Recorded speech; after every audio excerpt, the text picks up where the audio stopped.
Bienvenidos los caldenses a Infocívica, el espacio radial producido por la Corporación Cívica de Caldas que le informa semanalmente sobre los asuntos públicos de la ciudad y el departamento. Resumen de la actualidad política y social de nuestra región. Conducido por Adriana Villegas Botero.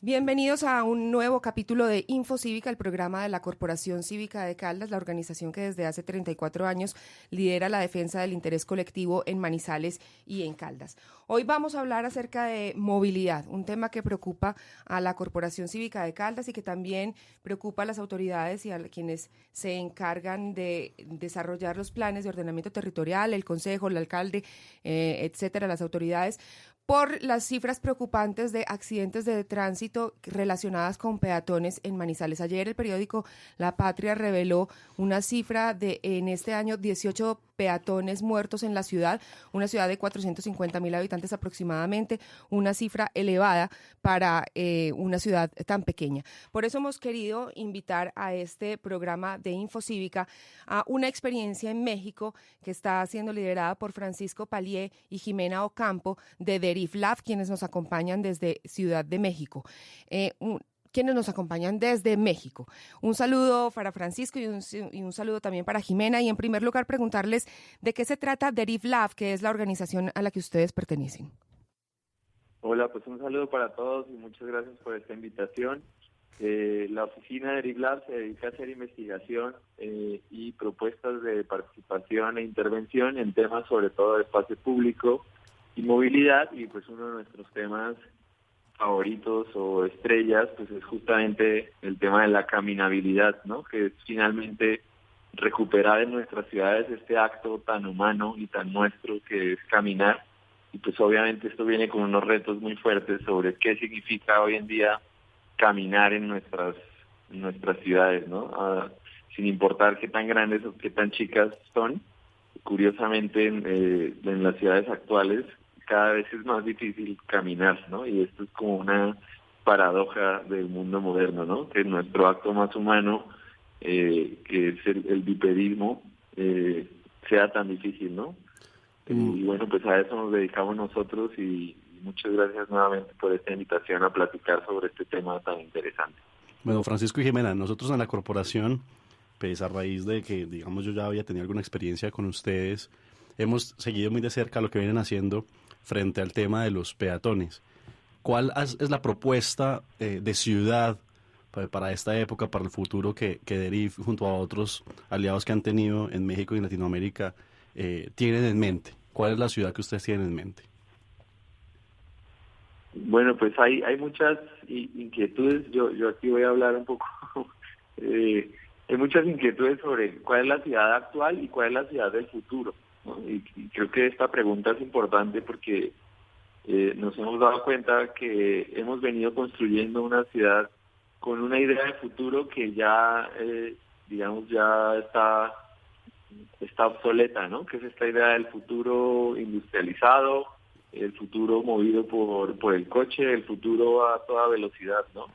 Y creo que justamente en este momento estamos viviendo un cambio de paradigma entre la gente que practica cuestiones de urbanismo, arquitectura, sociología, que es esta recuperación de entender que el futuro de las ciudades pues tiene que ser para los humanos, ¿no? Tiene que ser para las personas, tiene que ser para las niñas y los niños, tiene que ser para los jóvenes, tiene que ser para las personas trabajadoras, tiene que ser para las viejitas y los viejitos de nuestra vida, ¿no?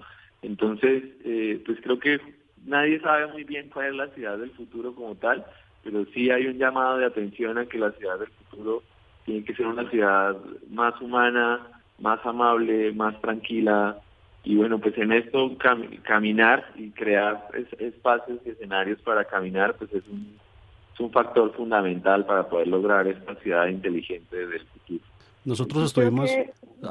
Voy a complementar. Creo que la gran diferencia con cómo se ve ahora esta ciudad es que, por ejemplo, se ven las calles como un espacio público y no como se veían hace 10 o 20 años, que eran simplemente un tubo para movernos de un lugar a otro y sobre todo para movernos en modos motorizados, ¿no? Creo que esa es una gran diferencia de cómo estamos viendo ahora nuestro espacio urbano y de dónde va a venir el cambio hacia ciudades para las personas.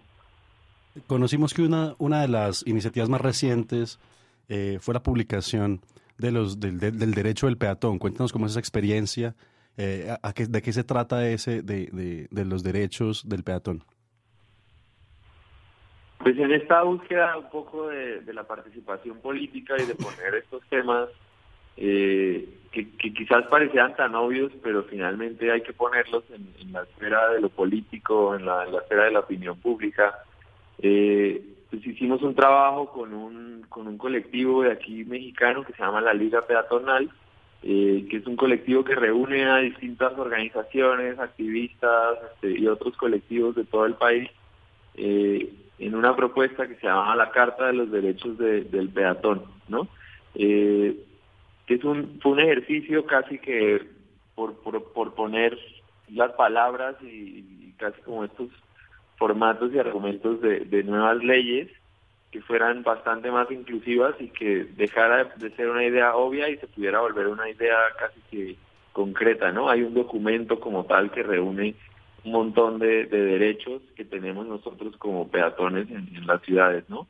Y parte del ejercicio que nosotros hicimos desde ERIPLAB y una propuesta que tenemos que se llama la Editorial del Caminante fue trabajar en conjunto con la Liga Peatonal y con un ilustrador de aquí mexicano para simplificar un poco esta propuesta de la Carta de los Derechos del Peatón y hacerla asequible justamente a todos los peatones, ¿no? que normalmente llamamos los ciudadanos de a pie, a toda la gente normal que no entiende este lenguaje, digamos, legal, que no entiende el lenguaje burocrático, pero que sí entiende que hay cosas tan simples y tan obvias que son su derecho, ¿no? Que son el derecho a caminar tranquilamente por la calle, el derecho a que la calle sea espacio público, el derecho a disfrutar el espacio, el derecho a que el transporte público y toda la calle en realidad sea de fácil acceso para todos, todas y todos, y en esto estamos incluyendo a personas con discapacidad, ¿no? A todo el tema pues, digamos, de la diferencia de género, que las ciudades tienen que estar hechas igual para mujeres y para hombres, tienen que estar hechas igual para niños y para ancianos, ¿no? Entonces el ejercicio fue sencillamente un ejercicio de traducción desde un montón de ideas. Era un documento muy extenso del que tenía la Liga Peatonal, y lo que nosotros hicimos fue volverlo 10 derechos básicos para los peatones. ¿Por qué no nos los cuentan, Francisco y Jimena? ¿Cuáles son los derechos de los peatones?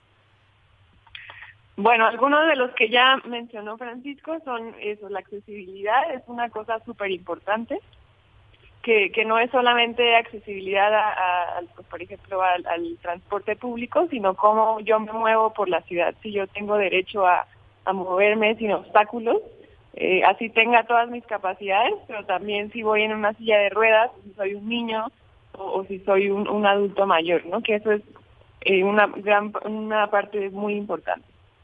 Bueno, pues el proyecto como tal está fundamentado en 3 momentos, ¿no? El primero es la pregunta de quién es el peatón, ¿no? Que a veces no lo hemos podido responder muy bien, y las leyes de nuestras ciudades o los códigos de tránsito, sobre todo, que curiosamente lo peatonal a veces se incluye y a veces no se incluye en nuestros códigos de tránsito en la ciudad, pues nos proponen esta gran incógnita, ¿no? Y es quién realmente es el peatón, ¿no? ¿Es la persona que camina o es la persona que usa la calle? Y bueno, pues básicamente el proyecto responde que el peatón es cualquier andante del espacio público urbano, ¿no? Aquí pues obviamente hay una gran pregunta, es quién es el peatón también en el escenario rural, que pues, ahorita pensando y hablando con ustedes nos damos cuenta que hay algo que deberíamos poder retomar. Pero bueno, básicamente estamos hablando que el peatón son todas las personas con discapacidad, todas las niñas y niños, todos los adultos mayores, todas las mujeres y todos los hombres. De alguna manera es una forma obvia de responder que el peatón somos todos cuando estamos andando en el espacio público, ¿no? Sí, y la otra cosa que tienen ustedes interesante ahí viendo la información en internet es el decálogo del peatón, porque no solamente tiene derechos, sino que también tiene que poner cuidado. ¿Cuáles son esos? Ustedes tienen un decálogo del peatón, que también en eso hay muchos, digamos, equivocaciones por parte de quienes usan las vías. Pues digamos que la carta incluye derechos y nosotros tenemos mucho cuidado al hablar de responsabilidades o obligaciones, porque muchas veces cuando uno le atribuye estas obligaciones al peatón, se exime de responsabilidades a los otros demás. Que normalmente son más fuertes, ¿no? Hablando de niveles y de fuerzas en la ciudad, ¿no? Entonces, si uno le pone la responsabilidad al peatón de tener cuidado al cruzar la calle o de detenerse en la esquina, pues al final es casi como si le estuvieras dando la responsabilidad de si el carro pues lo atropella o tiene un accidente frente al peatón, que es muchísimo más vulnerable que un automóvil, ¿no? Sí, es muy común que en este lenguaje de derechos y deberes, pues lo que terminamos haciendo es como responsabilizar a la víctima de lo que a la víctima le ocurre, ¿no? Entonces, sí sabemos que los peatones pues tenemos que andar con un cuidado por la calle, pero no necesariamente es un deber, ¿no? Porque finalmente creo que en este planteamiento que hacíamos al principio de la ciudad del futuro, pues en el fondo tenemos que asumir que entre todos como sociedad nos tenemos que cuidar los unos a los otros, ¿no? Entonces, este lenguaje de terminar hablando de un montón de responsabilidades para el sujeto más vulnerable de la vía pública, pues a nosotros sí lo asumimos, pero nos parece como que hay que tomarlo casi con pinzas, ¿no? Porque podemos caer en un círculo que culpabiliza a la víctima aún mucho más de lo que le ocurre, ¿no? Yo leía, por ejemplo, en la noticia que comentaban al principio de esta conversación, cómo se aclaraba que en el Código de Tránsito las personas mayores de no sé cuántos años no pueden andar solas por la calle, ¿no? Y esa es una gran inquietud. Si realmente estamos haciendo una ciudad que no provee de autonomía a nuestras viejitas y viejitos y que no provee de autonomía a nuestros niños menores de ciertas edades, ¿no? Entonces, ¿hasta dónde la ciudad realmente está hecha para todas y para todos, ¿no? Claro, y creo que el lenguaje es muy poderoso en estos casos, ¿no? Entonces, si uno habla de cómo tienen que cuidarse en la calle y cómo tienen que ser responsable y tienen que tener cuidado en cada esquina, pues lo que estamos haciendo al final es que le estamos diciendo a un montón de gente que pues mejor no salga a caminar, ¿no? Entonces, eso también ha ocasionado que los papás no dejen a los niños salir solos, que no se pueda jugar en la calle. No se pueda jugar en la calle, que los adultos mayores tengan que ir acompañados. Sí, un montón de cosas que al final repercuten en estas decisiones, repercuten en cómo se vive el espacio público y forman un círculo vicioso, ¿no? Info Cívica. Lideramos la defensa del interés colectivo. Francisco y Jimena, hemos visto que a lo largo a lo largo y ancho del mundo, la intervención de las cebras peatonales ha sido una forma de dignificar, de reivindicar, digamos, algunos derechos de los peatones. La Secretaría de Tránsito en Manizales hace poco decidió hacer este tipo de intervenciones, donde empezó a pintar las cebras peatonales y sucedió algo muy curioso, donde muchas personas en algunas zonas de la ciudad no entendían para qué era. Mucha gente dijo que eran cebras para niños, mucha gente dijo que era una intervención, digamos, artística, que no podían pisar. Digamos, ¿cómo se ha hecho esta experiencia? Porque sé que Derif la ha estado inmersa en este tipo de experiencias. Pues nosotros, nuestra historia como oficina en ese tema es que empezamos a hacer algunos acercamientos a este formato que es el famoso do it yourself o hágalo usted mismo. Y era esta inquietud nosotros hicimos una investigación aquí en México que nos demostraba que la ciudad no estaba completamente señalizada por un tema de recursos. O sea, no se dispone suficiente cantidad de recursos para los peatones, a pesar de que son la gran mayoría de personas las que caminan por la ciudad. Sin embargo, la gran mayoría de recursos siempre se va como a llenar baches en las calles o a generar señalética para los coches, ¿no? Y un poco en esta búsqueda conocimos el proyecto de un gran amigo en Bogotá que se llama Germán Sarmiento y su proyecto era Cebras por la Vida, que era justamente esta idea de intervenir artísticamente los cruces peatonales y bueno, a nosotros nos gustó mucho, empezamos a conocer a fondo. Se ha hecho de muchas maneras, ¿no? O sea, no es como que esta es la primera vez en la historia que alguien está pintando cruces peatonales. Y lo ha hecho distinta gente, ¿no? Desde artistas a colectivos y bueno, últimamente se ha puesto de moda que lo haga gobierno. Creo que ahí la diferencia para nosotros es vital en quién participa en la construcción de estos diseños creativos o en estas nuevas propuestas. Para nosotros el proyecto de pintar cruces peatonales tiene mucho más que ver con un grupo de personas, una comunidad, un barrio, manteniendo de alguna manera su propia ciudad, ¿no? Mejorando su propia esquina y de ahí aprendiendo que puede participar de alguna manera en la negociación de quién construye la ciudad. Y también es una reivindicación del peatón que, ¿no? El único pequeño símbolo de que la calle todavía es usada por personas de a pie son los cruces peatonales, ¿no? Porque ya ni las banquetas, ¿no? En las banquetas o en los andenes se suben los carros, se ponen los puestos de revistas, se instalan semáforos, se instalan teléfonos, se instalan postes de luz. Entonces quizás el último recurso de batalla es el cruce peatonal, ¿no? Y bueno, pues es divertido para nosotros ver cómo la gente sí celebra mucho la inclusión de color en algo tan aburrido como la calle, ¿no? Que toda siempre es negra, gris, sucia y blanco, ¿no? Entonces, bueno, lo que sí hemos visto justamente es como esta reflexión de qué tan rápido las entidades de gobierno son capaces de pacificar como el trabajo colectivo y activista. Y creo que ahí hay una gran pregunta y es el tema territorial, ¿no? Es a quién le pertenece la calle, ¿no? Y pues como decíamos hace un rato, para nosotros la calle es espacio público y nos pertenece a los ciudadanos. Para el gobierno la calle es espacio público, pero a veces parece que le pertenece a ellos y es como si ellos fueran los únicos que pueden. Y yo creo que ahí hay una batalla muy interesante, ¿no? Sin embargo, para nosotros ser capaces de generar estos estímulos de que la calle de vez en cuando cambie de colores y demás, pues representa también que quienes vivimos la ciudad, en realidad estamos llenos de vida, estamos llenos de ideas, estamos llenos de color, ¿no? Y pues creo que de ahí es el valor de esta estrategia de Cebras por la vida, ¿no? De ser capaces de mantener, hablo del mantenimiento, ¿no? De ser capaces de hacer un acto de amor por nuestras calles, que es de vez en cuando regalarle un muralito a nuestras calles por las que caminamos todos los días. Info Cívica. Lideramos la defensa del interés colectivo. Digamos, en Bogotá, en Manizales tenemos varios retos frente a los peatones. Por ejemplo, las iniciativas que se han visto en Bogotá habla pues de una ciudad que es plana, que tiene ciertas características. En Manizales nosotros tenemos muchos retos geográficos en la medida en que es una ciudad construida sobre laderas.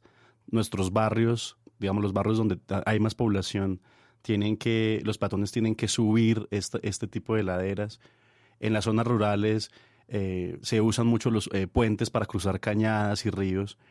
¿Qué tipo de experiencias han visto ustedes que una ciudad como Manizales, geográficamente, digamos, con unos retos importantes frente al peatón, sobre cómo subir, cómo bajar, cómo las personas de la tercera edad tienen que subir 2-3 cuadras en unas distancias importantes? ¿Qué tipo de experiencias han visto ustedes? Pues el mejor aliado del caminante y del peatón siempre va a ser el transporte público, ¿no? Bueno, hay un gran aliado que es otro elemento no motorizado, que son las bicicletas, pero en nuestras geografías accidentadas en Colombia y en otras ciudades de Latinoamérica, mucha gente aún se resiste a esta idea de que andar en bicicleta en lugares, ¿no? Y pues en Manizales con todas sus faldas, montañas, subidas y bajadas. Yo me imagino que andar en bicicleta es divertido, pero es todo un reto, ¿no? Pero bueno, como decía, el más grande aliado es el transporte público, ¿no? Y creo que es como, por eso en la nueva lógica de la movilidad, pues su prioridad es la siguiente, después de andar a pie y en bicicleta, pues es la de invertir recursos en mejorar el transporte público, ¿no? Hay unas ideas ahora que son pues, el desarrollo orientado al transporte, y es que una ciudad debería organizar de manera clara y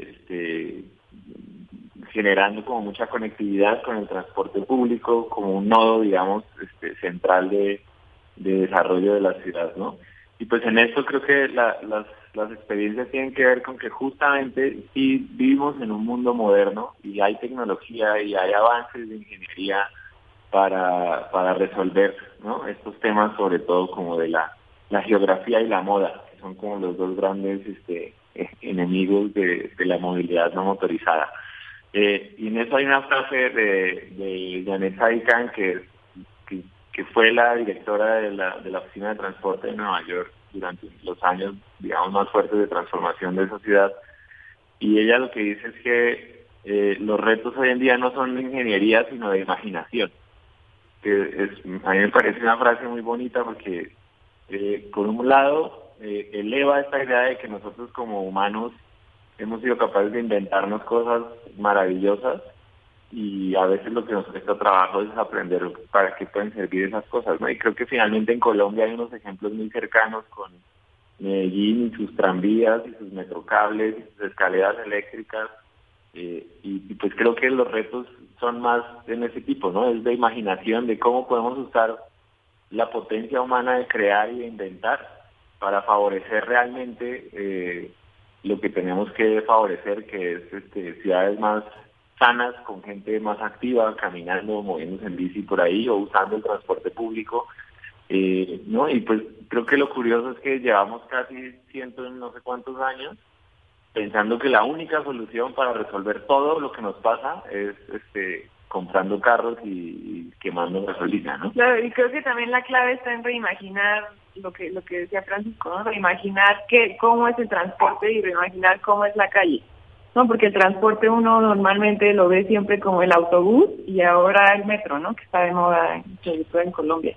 Y pues el transporte público puede ser también un cable o puede ser tal vez una camionetita más pequeña, porque nosotros tenemos unos centros históricos muy densos y con calles muy angostas, ¿no? Y pues la calle no tiene que ser el andén y el arroyo vehicular y luego otro andén, sino que puede ser tal vez solo una calle peatonal con unas escaleras eléctricas. O sea, creo que la clave está ahí en cómo hacemos uso de nuestra imaginación y cómo interpretamos todos estos tecnologías y estos modos de transporte que tenemos al alcance. Yo sé además que están pensando algo que yo estoy pensando, y es que Manizales tuvo una historia con su cable. Sí. ¿No? Manizales hace muchos años se inventó una manera de solucionar el tema de sus montañas, ¿no? Lo curioso es que, bueno, pues claro, esos sistemas eran antiguos, pero lo curioso es que nunca nadie más siguió pensando en ese tipo de estrategias y soluciones, ¿no? Y creo que ahí está también como un llamado de atención a todos los que pensamos en la ciudad, y bueno, qué recursos ya tenían y por qué cuando se hizo una ciudad aquí se desarrolló de una manera, ¿no? Antes de que llegara el carro ya habíamos sido capaces de inventarnos unas soluciones. ¿Por qué cuando llegó el carro se nos olvidó que podíamos seguir inventando esas soluciones, ¿no? Entonces creo que también es recuperar un poco las identidades de nuestras ciudades, y ahí vamos a ir encontrando como estas claves para seguir proponiendo modelos que nos sean útiles para resolver los problemas que tenemos a nivel local, ¿no? Y pues ahí también aparecerán muchas otras cosas, hay muchas otras herramientas. Los planes de ordenamiento territorial son súper claves para entender cómo funciona la vida a nivel local, qué tipo de viajes en realidad tiene que hacer toda nuestra gente y demás, ¿no?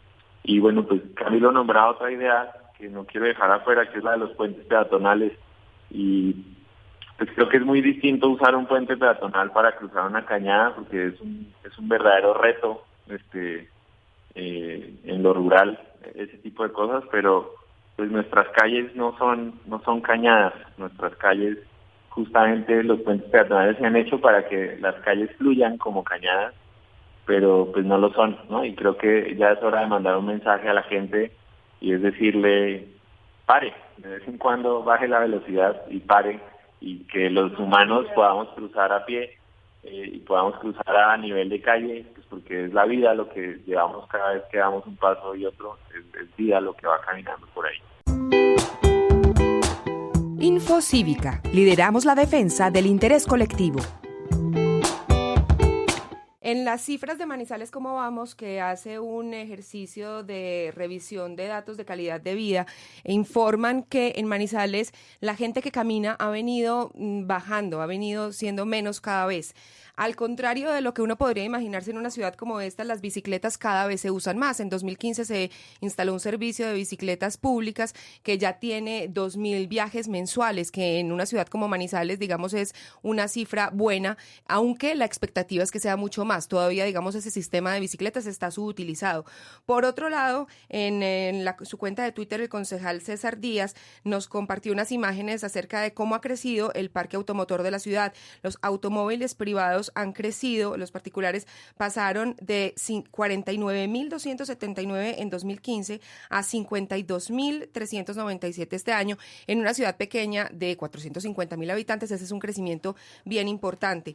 Yo quiero preguntarles a Jimena y a Francisco, dado que ustedes están revisando el tema constantemente y que nos hablan tanto de la imaginación, de cómo solucionar esto con imaginación, ejemplos prácticos específicos que ustedes hayan podido ver de soluciones creativas para problemas de movilidad en otras ciudades, así no sean parecidas a Manizales.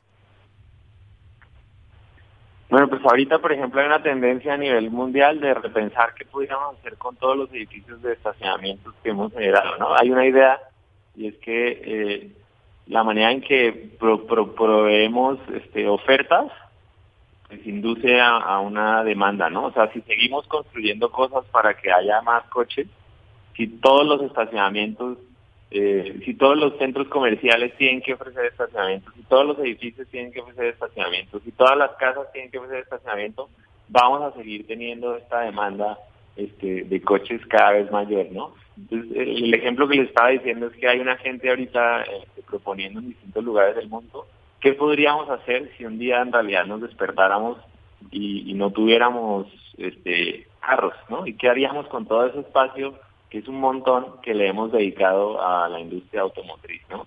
Esto pues a mí me emociona mucho porque me hace pensar en un cuento que publicamos nosotros hace un tiempo, justamente cuando trabajamos con Camilo, en un libro que se llama La Revolución Peatonal, y había un cuento que justamente empezaba así, ¿no? ¿Qué pasa si mañana todos nos pusimos de acuerdo como en una especie de colectivo silencioso y nunca más volvemos a usar los coches, ¿no? Y creo que ahí hay un montón de elementos de la imaginación, ¿no? Hay un movimiento, por ejemplo, que se llama el Parking Day, que inició en los Estados Unidos y lo que propone es un coche normalmente ocupa como 12 metros cuadrados cuando está estacionado en una calle, ¿no? Estoy seguro que en Manizales hay muchas calles donde la gente todavía estaciona su coche en la calle como si la calle y esos 12 metros cuadrados que ocupa su coche le pertenecieran temporalmente, ¿no? Y lo que se propone es qué pasaría si transformamos esos 12 metros cuadrados en cualquier otra cosa que pudiera ser utilizada por otras personas, ¿no?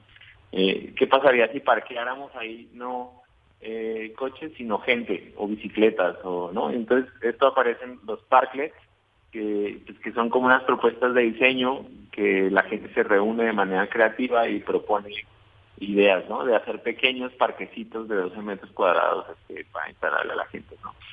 No sé, pues esos son como dos casos que se me ocurren mucho que tienen que ver también con lo que decías al principio, ¿no?